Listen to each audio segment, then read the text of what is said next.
नमस्कार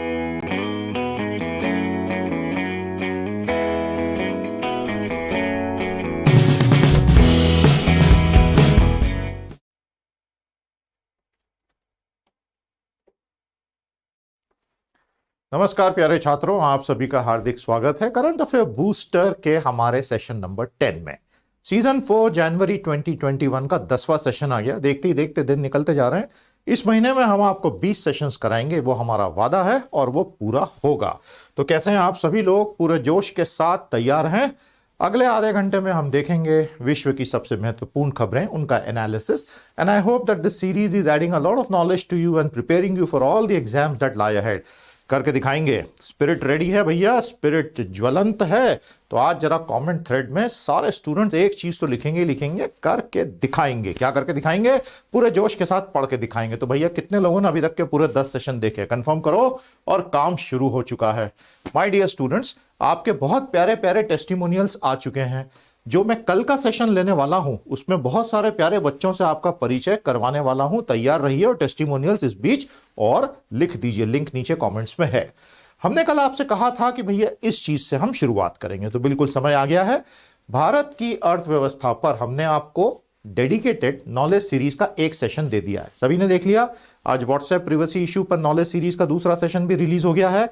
तो अब हम थोड़ा फोकस करते हैं इंडियन इकोनॉमी की परिस्थिति पर और एग्जैक्टली क्या कह रहे हैं अलग अलग एनालिस्ट और इससे हम हमारे लिए क्या सीख सकते हैं। दोस्तों, ये जो 4 चीजें हैं, PFCE, GFCF, GFCE और पर कैपिटा इनकम, ये मैं अगले एक स्नैपशॉट में कवर करूंगा। लेकिन उससे पहले कि मैं उसे कवर करूं, फिर से आपको दिखा दूं हमारे जीडीपी के 4 बड़े कंपोनेंट्स को हम यहां कवर करेंगे। कौन कौन से सेक्टर्स कैसा बिहेव कर रहे हैं और यूनियन बजट 2021-22 के लिए फाइनेंस मिनिस्टर को स्पेसिफिक स्टिमुलस किन किन सेक्टर्स के लिए देने के लिए शायद सोचना चाहिए। बहुत से लोग बोल रहे हैं कि जीडीपी को अगर बूस्ट देना है तो फिस्कल स्टिमुलस के बिना बात बनेगी नहीं तो बहुत ही स्लो ग्रोथ होगी। वो चार्ट भी मैं आपको पहले 2030 तक का एक्सपेक्टेड जीडीपी कहां जाएगा बता चुका हूं, उसको पढ़ते चलिएगा, सारे सेशन देखते चलिए। Recovery is uneven but strong upturns expected in banking, finance and construction. देखिए, फाइनेंशियल ईयर 21 और उसका जो फर्स्ट हाफ है वो ब्लू में है, H1 कहते हैं, और फाइनेंशियल ईयर 21 का जो सेकंड हाफ है वो ऑरेंज में है, येलोइश ऑरेंज में है, और इसको H2 कहते हैं। दो तिमाहियों से बनता है। तो दोस्तों, एग्रीकल्चर दोनों में रियल जीवीए ग्रोथ पॉजिटिव रहा है और ये ईयर ऑन ईयर है। तो इस साल का जो फर्स्ट हाफ है और सेकंड हाफ है वो पिछले साल के फर्स्ट हाफ और सेकंड हाफ से टैली किया गया। भारत में हम ऐसा ही करते हैं, ईयर ऑन ईयर करते हैं। अमेरिका में क्वार्टरली ग्रोथ होती है तो वो पिछले क्वार्टर से मेजर होती है। कई लोग बहुत कंफ्यूज रहते हैं, आप मत रहिएगा। भारत का ईयर ऑन ईयर चलता है, हमेशा ध्यान रखना। तो एग्रीकल्चर इस साल H1 H2 दोनों में जीवीए पॉजिटिव लेके चल रहा है। जहां तक मैन्युफैक्चरिंग है, सेकंड हाफ में शायद पॉजिटिव हो, पहले में तो ब्रूटल कॉन्ट्रैक्शन। माइनिंग की तो दोनों में ही भद पिट चुकी है, पूरा कॉन्ट्रैक्शन हो चुका है। कंस्ट्रक्शन की हालत खराब है, लेकिन सेकंड हाफ में शायद पॉजिटिव निकल जाएगा।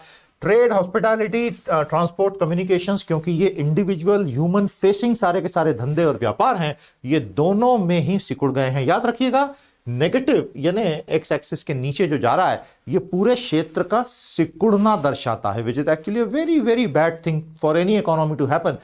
पूरी दुनिया में ही कॉन्ट्रैक्शन हुआ है। आज तो डब्ल्यूएचओ के बॉस ने ये बोल दिया कि हम ऐसा मान रहे हैं, और वर्ल्ड बैंक ने भी कहा कि इस साल कैलेंडर 2021 में पैंडेमिक की लड़ाई जारी रहेगी। It is not ending any time soon. तो दोस्तों, खुद को तो हमें थोड़ा सा साइकोलॉजिकली, इमोशनली, मेंटली तैयार रखना है, बहुत जरूरी है।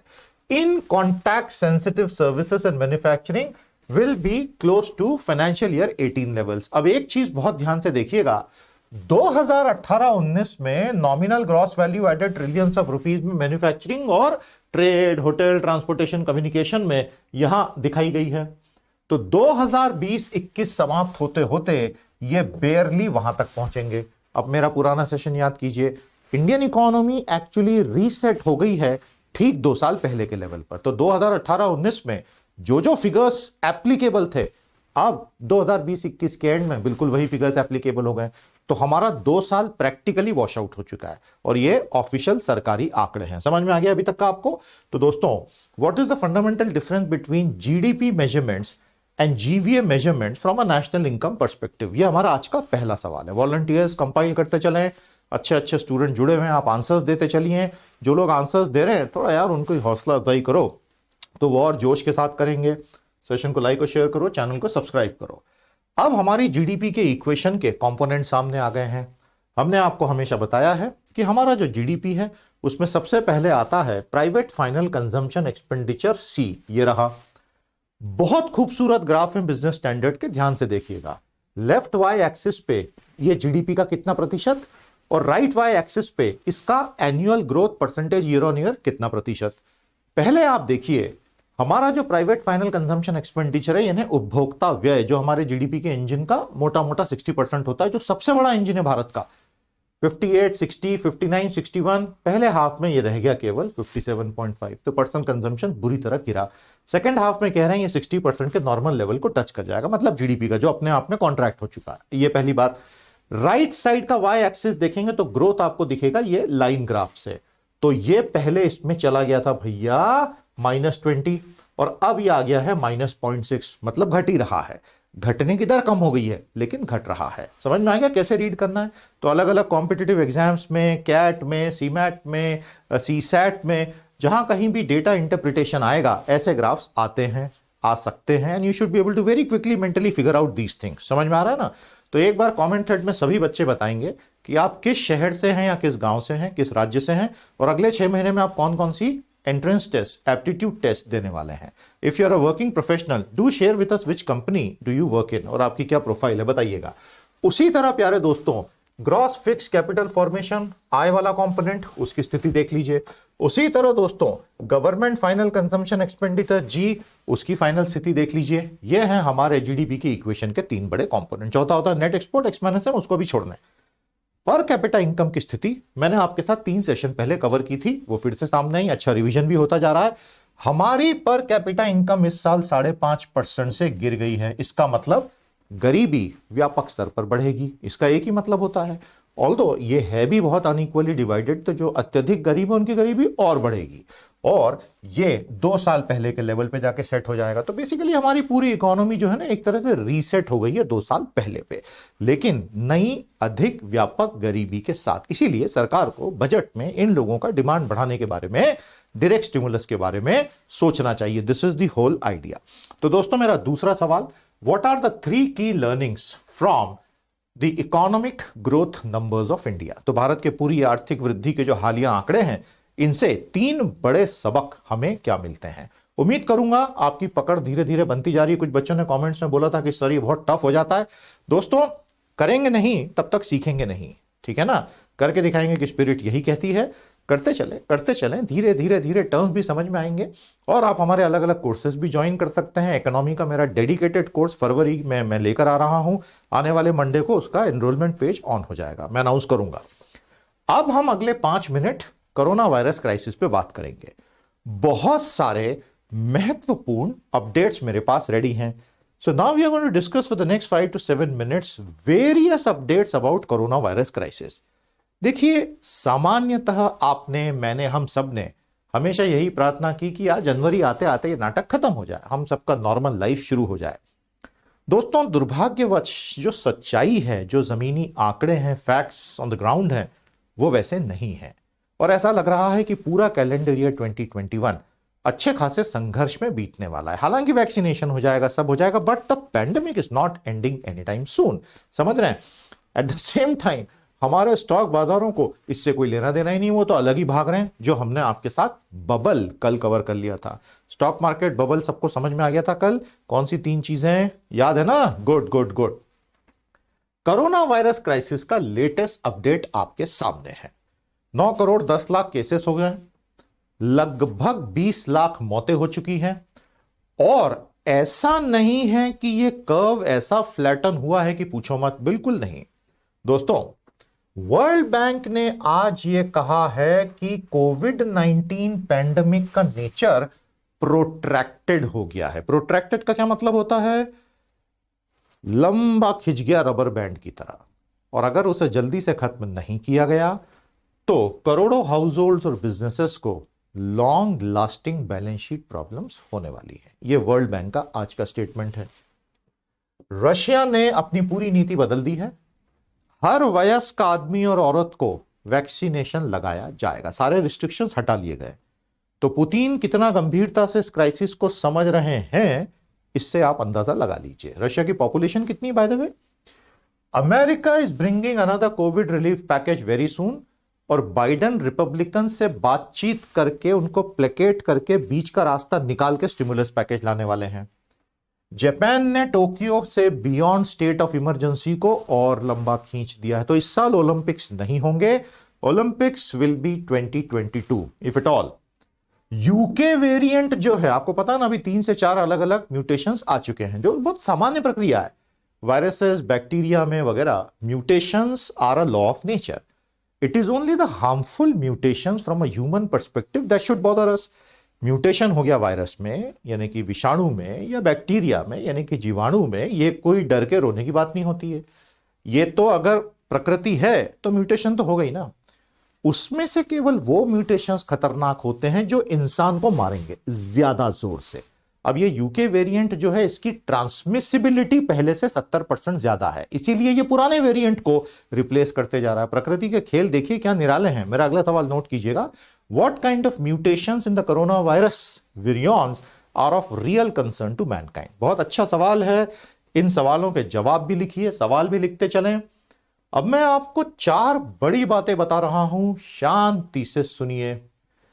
चीन ने जो वैक्सीन बना के दुनिया भर में भेजी है, खासतौर पर ब्राजील में, उसके नतीजे खराब आ रहे हैं। यह तो बहुत बड़ा सेटबैक है। इसका मतलब वैक्सीन्स कोई अचूक इलाज नहीं है, क्योंकि हम यहां देख रहे हैं disappointing Chinese vaccine results are a setback for many nations. Brazil ने यह कहा है कि कोरोना वैक जो हमने लिया है, यह तो सिर्फ 50% इफेक्टिव हो रहा है। यह बहुत बड़ा सेटबैक है और यह चाइना के प्रयासों पे बहुत बड़ा सवालिया निशान है। मतलब चाइना इनविंसिबल नहीं है, यह बात हमें भी समझ में आ रही। हालांकि हम चाहते हैं कि हर वैक्सीन काम करे, क्योंकि यह मानवता का इश्यू है। America is witnessing huge number of deaths. दोस्तों, यह अकल्पनीय है। पिछले 24 घंटों में अमेरिका में 4,470 अमेरिकी नागरिक कोविड का शिकार हो गए। Just try to wrap your head around this number. ये मतलब सामान्य समय में कोई बोलता कि भाई 4,500 अमेरिकी मर गए तो ऐसा लगेगा वर्ल्ड वॉर में गए थे क्या। Honestly I am not kidding, ये तो वियतनाम वॉर वाले नंबर्स आ रहे हैं। यह है अमेरिका की हालत। बिल्कुल तय है बाइडेन साहब का 2021 और 2022 इस प्राथमिक समस्या से लड़ने में जाने वाला है। तो क्या हो गया, अमेरिका इतना बुरी तरह स्लिप कैसे कर गया? बहुत सिंपल लॉजिक है। Donald Trump administration took it as a joke. उन्होंने उसको सीरियसली लिया ही नहीं। और अगर वो जैन फेब मार्च में सीरियस हो जाते तो ये नंबर आज इसके 10 या 20% होते केवल। ये बहुत क्लियरली एस्टेब्लिश फैक्ट है। सीडीसी की हालत खराब हो गई, एक्सपर्ट्स का सुना नहीं, एससीक्यू को प्रमोट करते रहे। मैं ऐसे 15 बातें गिना सकता हूं, पॉइंटलेस टॉकिंग अबाउट इट। अब तो उनका दूसरा इंपीचमेंट भी हो गया है। China experiencing a new surge in many cities. Can you believe it? 2020 में शी जिनपिंग ने डंडे मार मार के जिस वायरस को दुरुस्त किया, वो तो लौट कर आ गया और चीन के बहुत सारे शहरों में लॉकडाउन लग गया है। तो ऐसा लग रहा है कि जैक मा के अलावा शी जिनपिंग की दादागिरी ज्यादा चल नहीं पा रही है भाई साहब। Europe is struggling as well. बहुत से देशों में हालात बहुत खराब, लंदन में तो हालत है ही। और इस सब के बीच में स्टॉक मार्केट तो ऐसा भाग रहा है कि मानो लोग बदला निकाल रहे हैं अपना गुस्सा। स्टॉक्स को उठा उठा के वायरस को मैसेज दे रहे हैं कि चल अब बता, अब बता। यह है दुनिया में कोविड के 4 अपडेट्स। सीरियस अपडेट्स हैं, आप देख रहे हैं। तो बिटवीन द लाइंस अगर आप समझ सकते हैं चीजों को, आने वाले समय में चुनौतियां हैं। भारत सरकार लगातार अपने कम्युनिकेशंस दे रही है। ये एक इंटरेस्टिंग कम्युनिकेशन है। भारत सरकार बोल रही है, लोग क्योंकि पूछ रहे हैं ना कि भाई वैक्सीन इतनी जल्दी जल्दी आई तो सुरक्षित भी है कि नहीं, तो सरकार कह रही है कि आप चिंता ना करें, सब कुछ सुरक्षित है। मुझे एक चीज आज बहुत अच्छी लगी। इन वैक्सीन कंपनियों ने भारत से, सरकार से, ये 2 कंपनियां हैं, आधार पूनावाला की, सीरम इंस्टीट्यूट ऑफ इंडिया, और दूसरी है भारत बायोटेक, जिसके साथ में भारत का शीर्ष संस्थान आईसीएमआर भी जुड़ा हुआ, Indian council of medical research, mister एला की कंपनी है ये। प्यारे दोस्तों, इन दोनों ने भारत सरकार से एक बड़ी प्यारी चीज मांगी। देखो यार, हमें तुम हर प्रकार की लायबिलिटी से मुक्त कर दो, हम वैक्सीन दे तो रहे हैं पैंडेमिक में, कुछ साइड इफेक्ट आए तो वी आर नॉट रिस्पॉन्सिबल। सरकार ने कहा हटा सावन की घटा, पतली गली से निकल, और परचेज ऑर्डर जो जारी किए हैं उनमें साफ लिख दिया कि you will be liable as per any regular other vaccination drive, thankfully. And I am surprised, SII कम से कम 30-40 हजार करोड़ का धंधा करने वाला है वैक्सीन का, केवल पैंडेमिक में इतना पैसा कमाने वाला है, और वो ये चाहता है कि उसकी कोई लीगल लायबिलिटी भी नहीं हो। तो रघुराम राजन ने गलत नहीं कहा था that capitalism will need to be save from the capitalist themself, if you understand what I am trying to say. तो प्यारे दोस्तों, सरकार समझा रही है कि भाई वैक्सीन लगवाओ, हालांकि वैक्सीनेशन वॉलंटरी है, मैंडेटरी नहीं है भारत में अभी, हो सकता है आगे करना पड़े। तो ये मैंने आपको चीन की कहानी बताई, और ये अमेरिका की भीषण कहानी। ये ऑलमोस्ट अविश्वसनीय नंबर्स हैं दोस्तों, देखें आप जरा। यूएस में कुल मौतें 4 लाख के आसपास हो चुकी है, भारत में कुल मौतें 1.5 लाख क्रॉस कर गई हैं। इंडिया नंबर 2 पे है टोटल इन्फेक्शंस में, उसके बाद आते हैं ब्राजील, रशिया, यूके, और यूके बहुत तेजी से ऊपर, बट ये 84,000 मौतों के साथ। अमेरिका लेकिन सबको पीछे छोड़ के आगे निकल गया, which is a very very sad thing in this context. आ गया समझ में भैया? तो ये सब आंकड़े जो हैं ब्रॉडली दिमाग में थोड़े से बिठा के रहिएगा, टॉप 5 वगैरह क्या है। क्या लगता है आपको ये चाइनीज वैक्सीन के लो एफिकेसी रेट का क्या कारण रहा होगा? क्योंकि वो लोग तो साइंस में बहुत एडवांस्ड हैं, तो कहीं एडमिनिस्ट्रेटिव इश्यूज तो नहीं है? आपको क्या लगता है, हमें जरूर बताएं। वैक्सीन कंपनीज को सरकार ने साफ कर दिया है कि देखो ऐसा है कि तुम पतली गली से निकलने की तो बेटा सोचो मत, तुम्हारी डिमांड को रिजेक्ट किया जाता है कि तुम्हें इम्यून कर दिया जाए। इन लोगों ने कहा था कि भाई हमने इतनी कठिन परिस्थितियों में इतना जल्दी जल्दी आपके लिए करके दिया है, तो हमें इम्यूनिटी दीजिए। तो सरकार का कहना है कि तुमने सही प्रोडक्ट दिया है ना। उन्होंने कहा हाँ, तो जब सही दिया है तो फिर कैसी इम्यूनिटी चाहिए? तो इम्यूनिटी तो तुमको नहीं मिलेगी। If anything goes wrong you will be liable for all the health risk and complication. I am very glad that this has been done. इसके 2 फायदे होंगे। एक तो जिनके साथ कुछ होगा उनको कहीं से कुछ कंपनसेशन की उम्मीद रहेगी। दूसरा, कंपनियां खुद बहुत ज्यादा सावधान होंगी। होता है ना, आप चेक्स हटा लेते हैं तो आदमी फिर खुला भागता है एकदम, वैसा नहीं होना चाहिए। Due to pandemic some countries have diluted the liability norms, और इसलिए ऐसा कह रहे थे कि शायद भारत में भी सरकार लायबिलिटी नॉर्म्स को डाइल्यूट करेगी, लेकिन सरकार ने नहीं किया। तो मेरा अगला सवाल नोट करें, what was the fundamental demand of the Indian vaccine companies regarding the health side effects possibly because of vaccination? तो इंपॉर्टेंट खबर थी इसलिए कवर किया। डब्ल्यूएचओ ने भारत की कंपनियों को बोला है कि तुम्हारे कोविशील्ड का पूरा टेस्टिंग डेटा सबमिट करो, ताकि जो ग्लोबल 190 देशों का कोवैक्सीन प्रोजेक्ट चल रहा है उसमें तुम्हारी वैक्सीन लेना है कि नहीं हम तय करें। Now rubber will meet the road, now it will be the acid test. Bharat की किसी भी वैक्सीन को अगर वो पूरी दुनिया में जाना है वाया डब्ल्यूएचओ, तो डब्ल्यूएचओ ने बोला है कि तुम्हारा सारा डेटा अब हमको दो, टेस्टिंग का जो है इंटरनेशनली हम स्टडी करेंगे। This is where the truth about testing will emerge। आप जानते हैं भारत बायोटेक की टेस्टिंग को लेकर काफी बातें हो रही हैं।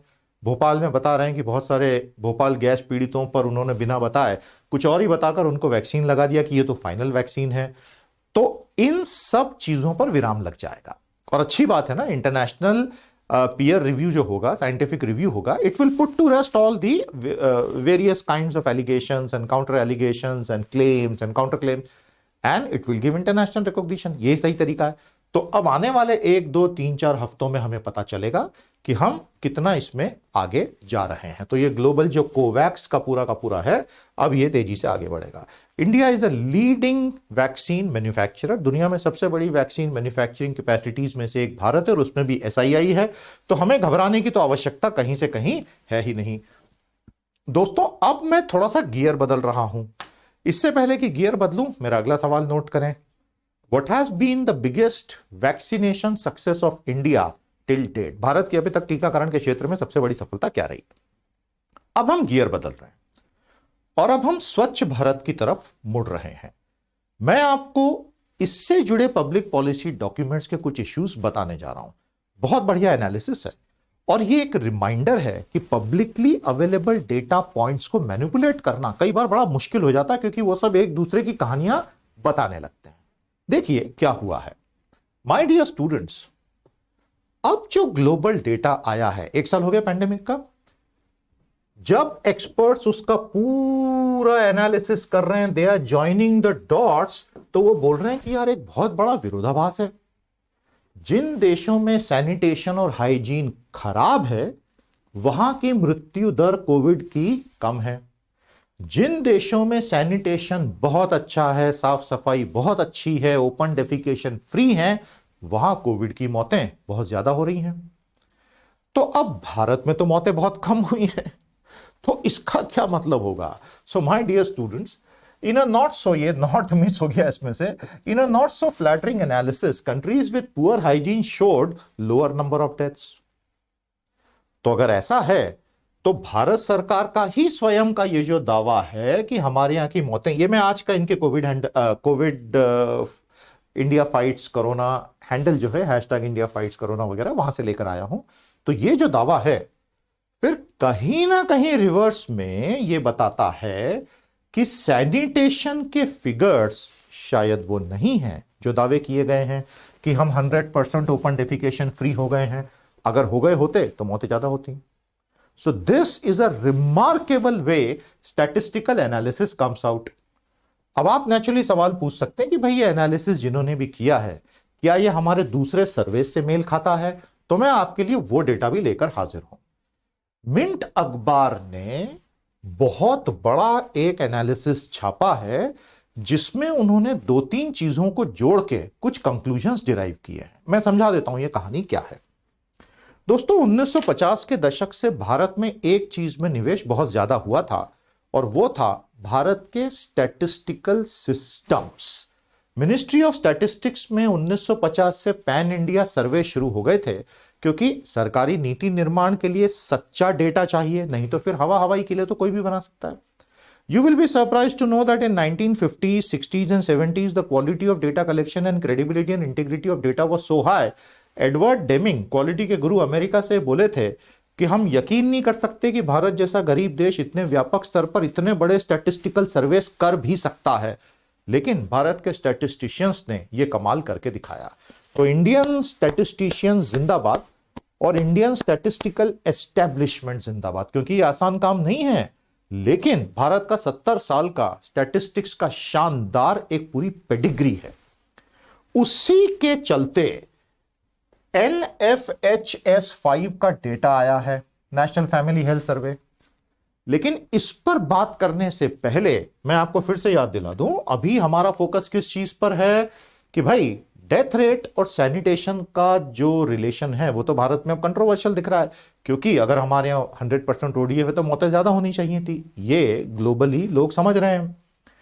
देखिए, नेशनल सैंपल सर्वे 2018 की जो रिपोर्ट आई थी, उस वक्त नेशनल स्टैटिस्टिकल कमीशन के चेयरमैन थे PC मोहनन। उन्होंने उसके कुछ ही दिनों बाद त्यागपत्र दे दिया। यह रिपोर्ट रिलीज ही नहीं हो पाई, क्योंकि इसमें जो फिगर्स इकट्ठे किए गए थे स्वच्छ भारत अभियान में इकट्ठे किए गए फिगर से बहुत अलग आ रहे थे। तो यह रिपोर्ट ही जारी नहीं हो पाई। PC मोहनन त्यागपत्र देके चले गए। उसके बाद आए हमारे chief statistician of India Shri Praveen Srivastava ji, और उन्होंने कहा कि यह हो सकता है हमारे पूरे सर्वेज ही गलत हो। अब तो हम अगला सर्वे करेंगे और उसमें सारी सच्चाई सामने आएगी। अच्छी बात है। National family health survey number 5 ये आ चुका है, और अनफॉर्चुनेटली इसमें पहले से भी ज्यादा ग्रिम पिक्चर सामने निकल कर आ रही है ग्रामीण भारत की, अर्बन की नहीं। So that means there definitely something in terms of the swachhata data, और वो सब इसमें इन्होंने बताया है। तो ये ऑफिशियल सरकार की रिपोर्टों की पूरी कहानी मैंने आपको बताई है। तो ये होता है, और कुछ भी हो जाए स्टैटिस्टिकल डेटा हमेशा रिलीज करना चाहिए, हमेशा जो आया है उसी को रिलीज करना चाहिए, नहीं तो सूनर और later statistics will catch up with reality. समझ में आया आपको? और reality will catch up with statistics, that's a better way of putting it. तो दोस्तों, मेरा अगला सवाल नोट करें। Comment on the connection between the NFHS 5 data and the Swachh Bharat अभियान ODF डेटा। तो ये कोविड के कंटेक्स्ट में बताना बहुत आवश्यक था, और ये गजब का डेटा पॉइंट था, इसलिए मैंने डिस्कस किया। बहुत अच्छी खबर है, अपना स्वदेशी तेजस जो है Mark 1A बहुत सारे सुधारों के बाद अब आर्मी ने, इंडियन एयरफोर्स ने अपनी पूरी की पूरी, इनफैक्ट आर्मी, एयरफोर्स, नेवी, तीनों की अपनी अपनी एयरफोर्स होती है, ध्यान रखिएगा। आर्मी नेवी के पास अपनी खुद की मिनी एयरफोर्स है, नेवी तो पूरा लेके चलती ही है एयरक्राफ्ट कैरियर्स पर। तो अभी तक का सबसे बड़ा मेक इन इंडिया प्रोजेक्ट जो है डिफेंस का, प्यारे दोस्तों, कैबिनेट कमेटी ऑन सिक्योरिटी ने काफी बड़ा order 83 Tejas with fully loaded missiles etcetera place किया है। और ये एग्जिस्टिंग तेजस का हिंदुस्तान एरोनॉटिकल लिमिटेड की जो बहुत बड़ी विक्ट्री है, जिसके ऊपर पिछले लगभग 30 सालों से काम चल रहा है, उसका अपग्रेडेड वर्जन उसके लिए ऑर्डर प्लेस किया गया है। 45,000 करोड़ का ये ऑर्डर है और ये बहुत बढ़िया बात है। 500 से ज्यादा इंडियन कंपनीज इसके अलग अलग पार्ट्स बनाती हैं। तो आने वाले समय में तेजस, जो कि एक लाइट कॉम्बैट एयरक्राफ्ट है, एरोडायनेमिकली ऐसे एयरक्राफ्ट को, फाइटर जेट्स को अनस्टेबल रखा जाता है ताकि सडन मूवमेंट कर सकें स्पेस में, तो ये अब हमें आकाश में दिखेगा। तो बहुत बहुत बधाई हो हिंदुस्तान एरोनॉटिकल लिमिटेड को। हमारा अगला सवाल नोट करें, what is the biggest design feature, top 3 most outstanding design features of Tejas, बताइएगा दोस्तों। तो अच्छी बात है, इस तरह के डेवलपमेंट्स होते हैं तो भारत का डिपेंडेंस दूसरों पे कम होता है, because we are one of the top 3 arms importing countries in the world, इसलिए हमें थोड़ा ज्यादा सावधान रहने की जरूरत है कि हम इसको कम करें। डोनाल्ड ट्रंप साहब ने इतिहास रच दिया है, 2 बार इंपीच होने वाले बन गए वो। I am the best, I know more about impeachment than anybody else does, I was impeached twice, I know more about it. मतलब जाते जाते भी वो संदेश तो इटरनल उनका है ही। हाउस ऑफ रिप्रेजेंटेटिव्स ने ऐतिहासिक दूसरी बार महाभियोग पारित कर दिया। उन पर आरोप है कि विद्रोह, राष्ट्र के खिलाफ विद्रोह को एक्टिवली उन्होंने जन्म दिया, भड़काऊ भाषण दे दे के 6 जनवरी का। 232 टू 197 से वहां के हाउस ऑफ रिप्रेजेंटेटिव यानी लोकसभा ने इसको पारित कर दिया और उसमें कई रिपब्लिकन्स ने भी डोनाल्ड ट्रंप के विरुद्ध वोट किया। इससे इनकी स्थिति थोड़ी सी विकट हो गई है। 20 जनवरी के बाद अगर इनके खिलाफ क्रिमिनल चार्जेस आ गए, काफी लंबा चौड़ा नुकसान इनका हो सकता है। अब वो हम देखेंगे। और ये है madam Nancy Pelosi, house speaker, आज राइवल ऑफ डोनाल्ड ट्रंप, और उसमें सारा जो आरोपों का दस्तावेज है ये आपके सामने है। तो हमारा अगला सवाल नोट करें, what are the key ground for impeaching any US president. छोटे छोटे सवाल मैं देते रहता हूं, आपको थोड़ा सोचने का मौका मिले, सीखने का मौका मिले, यही लक्ष्य रहता है। आप हमारे सब्सक्रिप्शन कोर्सेज ज्वाइन कर सकते हैं। आप एक प्रोफेशनल हो, कॉलेज गोइंग स्टूडेंट हो, कॉम्पिटिटिव एग्जाम एस्पायरेंट हो, बहुत प्यारी हमारी करंट अफेयर बूस्टर प्रीमियम की एक रेगुलर सीरीज चलती है, महीने में 20 सेशन आते हैं। आप इस सीरीज में 1 मंथ, 6 मंथ, 12 मंथ्स के सब्सक्रिप्शन ऑप्शंस हैं। हमारी पीटी एजुकेशन की साइट पर आ जाइए, ज्वाइनिंग की डायरेक्ट लिंक भी है। और इसका हायर वर्जन है पावर ऑफ 10, जिसमें मैं हर संडे 10 सबसे शानदार एडिटोरियल्स का बारीक एनालिसिस देता हूं। 2-2 घंटे की क्लासेस होती हैं। जिसने पावर ऑफ 10 ले लिया उसको ऑटोमेटिकली सीए बूस्टर मिल जाता है। और पावर ऑफ 10 के 1 ईयर के ऑप्शन में इंग्लिश क्रैकर कोर्स के 100 सेशंस इंक्लूडेड हैं। पूरे कॉन्फिडेंस से आगे बढ़िए, हमारी साइट pteducation.com पर आइए, एनरोल कीजिए, आपको बहुत मजा आएगा। 1 मंथ ऑप्शंस हैं, आप उससे स्टार्ट कर सकते हैं और आपको खुद ही समझ में आ जाएगा कि this is something which is remarkable. Join करते ही अभी तक का सारा कंटेंट पहले दिन से अवेलेबल हो जाएगा। So it's a good deal, go ahead, enrol. और ये एक एनुअल कंपाइलेशन है, ये आपके पास होना ही चाहिए। 2020 की सारी चीजें अगर आपको एक सिंगल पीडीएफ में पढ़नी है तो वो ये है। आप हमारे बुक स्टोर से इसे बाय कर सकते हैं। कुछ बच्चों ने बोला था सर इसका कुछ सैंपल मिलेगा, नीचे कमेंट थ्रेड में इसके स्निपेट की लिंक मैंने दी है, आप 50 पन्ने का इसका स्निपेट भी देख सकते हैं। उसके बाद आपको खुद ही समझ में आ जाएगा कि हाँ, it is something worth purchasing. Thank you for your support, आपके सपोर्ट से ही सारा काम चलता है भैया। आइए दोस्तों आगे चलते हैं, सेशन को धीरे धीरे कंप्लीट करते हैं। अमेरिका का 2018 का Indo Pacific defence strategy paper release हो गया है और चाइना बहुत नाराज हो गया है। और चाइना कह रहा है देखो देखो देखो, हम कहते थे ना। चाइना ने बड़े गुस्से के साथ रिएक्ट किया है 2018 के अमेरिका के हिंद प्रशांत क्षेत्र के सामरिक दस्तावेज पे, strategic document for strategic framework in the Indo Pacific. तो मेरा अगला सवाल नोट करें, define the concept of Indo Pacific region. हिंद प्रशांत क्षेत्र क्या होता है, परिभाषित करें। आपको जब रिसर्च करोगे मजा आ जाएगा, उसकी कोई एक परिभाषा है ही नहीं।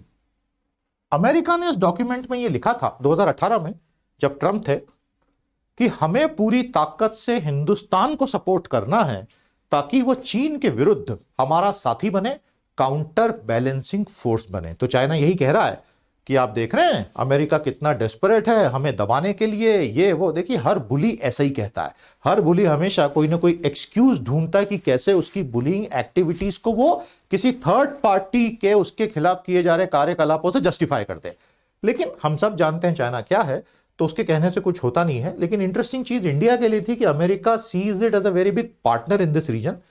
भारत ने कभी किसी के साथ मिलिट्री अलायंस नहीं किया है। फिर से रिपीट कर रहा हूं, India has never entered into any military alliance with any country till date, and I really hope that India doesn't enter into any military alliance. Military alliance मतलब वो वाला जिसमें आपके सैनिक दूसरे के बिहाफ पे लड़ने जाते हैं। भारत ने नहीं किया, सिवाय United nation peace keeping force के। तो भारत को अपना वो स्ट्रेटेजिक ऑटोनॉमी बना के रखनी चाहिए, क्योंकि उसके अदरवाइज प्रभाव बहुत खराब हो सकते हैं। तो हमारा अगला सवाल, what is the concept of strategic autonomy? आप ये सीरीज पूरी करते चले दोस्तों। जनवरी में 20 सेशन होंगे, फरवरी में भी आएगी। धीरे धीरे आपको बहुत सी चीजें बहुत अच्छे से समझ में आएंगी। ये चीज मैं आपके साथ कल के सेशन में लेने वाला हूं। भारत की आबादी अगले 20 से 30 सालों में तेजी से बूढ़ी होते जाने वाली है, और तेजी से ग्रेइंग पॉपुलेशन के क्या क्या मायने होंगे, what will be the various implications of a rapidly greying population of India. This is what we will start with tomorrow. तो दोस्तों, ये हमने ग्रेइंग पॉपुलेशन की बात कर ली। कल बताएंगे जैक मा गायब हो गए हैं, वो सामने ही नहीं आ रहे हैं, और हालात ये हैं कि उनके पहले से बहुत सारे प्लान्ड कार्यक्रम सब कैंसिल होते जा रहे हैं। एक बहुत बड़ा $8 अरब का जैक मा की कंपनी बॉन्ड बेचने वाली थी, किसी को पता ही नहीं अब क्या होगा। तो दिस इज वेरी सीरियस। अभी तक लोग बोल रहे थे कि हो सकता है he is just sulking personally, बुरा लग रहा है, आईपीओ शेल्व हो गया इनके कारण, क्यों मैंने उस दिन मुंह खोल दिया, मैंने ही ठेका लिया है कि सच्चाई बोलने का, चीन में सच्चाई बोलोगे तो मरोगे ही, हो सकता है डिप्रेशन में चला गया हो। लेकिन अब क्योंकि बड़े बड़े फाइनेंशियल प्लान्स उनके फेल हो रहे हैं, तो ऐसा लग रहा है कि शायद things might be more serious. One doesn't know, हो सकता है कल सुबह अचानक से हंसते खेलते दिखाई दे बाहर, लेकिन अभी तो ऐसा नहीं लग रहा है। आपको क्या लगता है दोस्तों? यहां मैं आपको बहुत अच्छा सवाल दे रहा हूं। Comment on the Chinese state's recent stand against the Chinese capitalist class। क्योंकि ये कैपिटलिस्ट क्लास है, इन्होंने 70 सालों में अलाउ किया इनको ग्रो होना, खासतौर पे पिछले 20 सालों में, और अब अचानक से रिवर्स में डाल दिए गाड़ी। तो क्यों ऐसा कर रहे हैं शी जिनपिंग? और कई लोग कह रहे हैं कि ये बहुत बड़ी गलती कर रहे हैं, इससे प्राइवेट सेक्टर धीरे धीरे कमजोर हो जाएगा, जो आज चाइना की सबसे बड़ी ताकत है। अब ये तो समय बताएगा, लेकिन ऐसा नहीं है कि चाइना इनविंसिबल है, ऐसा बिल्कुल भी नहीं है। मैंने एक अच्छा सवाल दिया, सोचिएगा। बिटकॉइन की ट्रेजेडी। दोस्तों, अब जब बिटकॉइन ऐसे लेवल्स पर आ गया है, कई लोगों को अपनी पुरानी हार्ड डिस्कों में पड़े हुए बिटकॉइन ढूंढने में पसीने छूट रहे हैं। कई ऐसे इन्वेस्टर्स 2011, 12, 13 में बिटकॉइन को फालतू समझ के हार्ड डिस्क फेंक दी, जिसमें वो स्टोर्ड थे बिटकॉइन के कोड्स, और वो हार्ड डिस्क का पासवर्ड ही भूल गए। एक व्यक्ति के 250 से 300 मिलियन डॉलर की हार्ड डिस्क पड़ी हुई है, उसको पासवर्ड ही याद नहीं है। तो ऐसी हास्यास्पद और खतरनाक ट्रेजेडीज चल रही हैं, और बिटकॉइन के ऊपर नए नए आर्टिकल्स आ रहे हैं कि ये फर्जी है, ये फर्जी नहीं है, बहुत कुछ बोला जा रहा है। अब ये तो समय ही बताएगा, but then bitcoin is a very interesting asset class because we know of the many things associated. तो दोस्तों, मेरा अगला सवाल नोट करेंगे, comment on the real world value of bitcoin. आपको क्या लगता है बताइए। हो सकता है आपको लगता हो कि ये सब फर्जीवाड़ा चल रहा है, हो सकता है आपको लगता हो ये क्रांति है, जो भी है बताइए।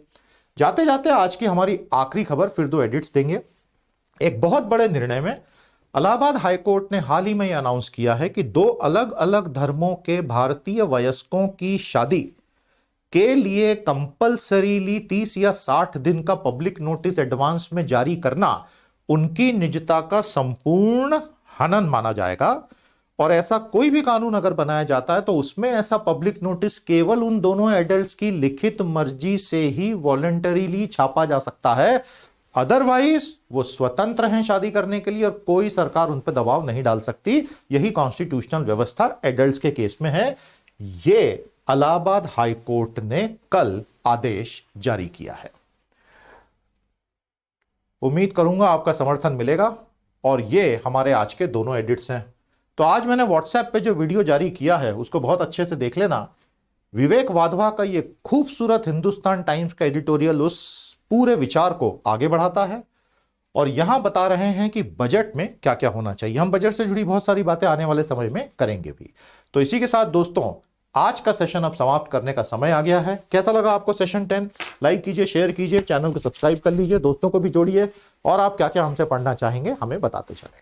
कल आएगा हमारा सेशन 11। नॉलेज सीरीज हमारी पैरेलल में चल रही है, आप हमारी साइट से जुड़े। नेक्स्ट वीक हम आपको हमारे इकोनॉमी के कोर्सेस और साइंस और टेक के कोर्सेस के एनरोलमेंट की डेट्स भी बता देंगे। मेरी तरफ से इतना ही। नमस्कार, जय हिंद।